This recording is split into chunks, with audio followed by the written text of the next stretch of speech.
அனைவருக்கும் வெற்றி தமிழ் பயிற்சி அகாடமியின் சார்பாக இனிய வணக்கம். இந்த ஷார்ட்ஸில் நம்ம 10th ஜியாகிரஃபியில் இருக்கக்கூடிய முக்கியமான வேளாண் புரட்சிகள் பற்றி பார்க்க போகிறோம். இது அடிக்கடி நமக்கு தேர்வில் கேட்டுக்கிட்டே இருக்காங்க. ஸோ ரொம்ப சிம்பிளாக நம்ம பார்த்து வச்சுக்கோங்க. பாருங்கள், மஞ்சள் புரட்சி. ஸோ மஞ்சள் புரட்சி அப்படின்றது வந்து எண்ணெய் வித்துக்கள். இப்போ நீங்கள் ஏதாவது ஒரு எண்ணெய் வாங்குறீங்க. ஸோ எண்ணெய் வாங்கும்போது எப்படிங்க இருக்கும், அது மஞ்சள் கலரில் இருக்கும்லங்க, அதை ஞாபகம் வச்சுக்கோங்க. சரியாங்க.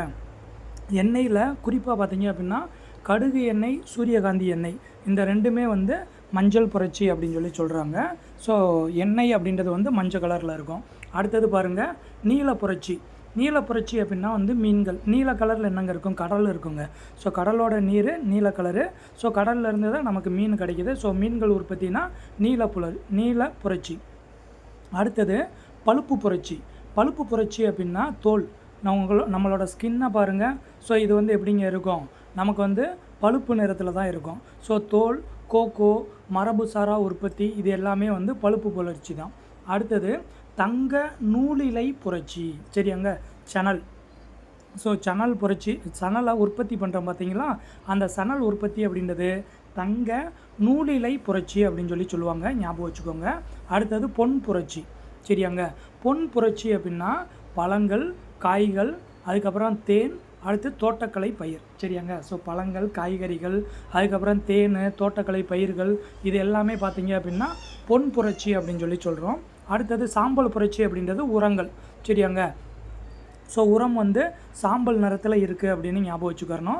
அடுத்தது இளஞ்சிவப்பு புரட்சி வந்து வெங்காயம், மருந்து பொருள், இறால் உற்பத்தி, இதெல்லாம் பார்த்தீங்க அப்படின்னா இளஞ்சிவப்புனா இறால் உற்பத்தி. இறாலில் வந்து நம்ம வெங்காயம் சேர்த்துக்கிறணும். இறாலை வந்து நீங்கள் சமைக்கும்போது வெங்காயம் சேர்த்துக்கிறணும். அது வந்து ஒரு முக்கியமான ஒரு மருந்து பொருள் அப்படின்றத நீங்கள் ஞாபகம் வச்சுக்கிறணும். அடுத்தது பசுமை புரட்சி, உங்கள் எல்லாருக்குமே தெரிஞ்சது தான். ஸோ உணவு தானியங்கள் எல்லாமே பசுமை புரட்சிக்கு கீழே வரும். அடுத்தது பாருங்கள், வெள்ளி புரட்சி அப்படின்னா வெள்ளிக்கிழமை முட்டையோ கோழியோ நம்ம சாப்பிடக்கூடாது அப்படின்னு ஞாபகம் வச்சுக்கோங்க. அடுத்தது வெள்ளி இலை புரட்சி அப்படின்னா பருத்தி. ஸோ வெள்ளி இலை அப்படின்னா பருத்தி அப்படின்னு ஞாபகம் வச்சுக்கோங்க. அடுத்தது பாருங்கள், சிவப்பு புரட்சி. சிவப்பு அப்படின்னா வந்து என்னதுங்க, இறைச்சி, ரத்தத்தை ஞாபகம் வச்சுக்கோங்க. ஸோ இறைச்சியை சமைக்கும்போது உள்ளே தக்காளி போடுவீங்களங்க, அந்த தக்காளி சிவப்பு கலர் அப்படின்னு ஞாபகம் வச்சுக்கோங்க. அடுத்தது உருளைக்கிழங்கு அப்படின்றது வந்து வட்ட புரட்சி. ஸோ உருளைக்கிழங்கு வந்து வட்டமாக இருக்கும் அப்படின்னு ஞாபகம் வச்சுக்கோங்க. அடுத்தது பால் புரட்சி. பால் உற்பத்தி அப்படின்றது வந்து வெண்மை புரட்சி. பால் அப்படின்றது வந்து வெள்ளை கலரு. ஸோ வெண்மை புரட்சி. சரியாங்க. ஸோ இது வந்து ரொம்ப முக்கியமான பகுதி, அடிக்கடி வினாத்தாளில் கேட்டுக்கிட்டே இருக்காங்க. ஸோ நல்லா பார்த்து வச்சுக்கோங்க.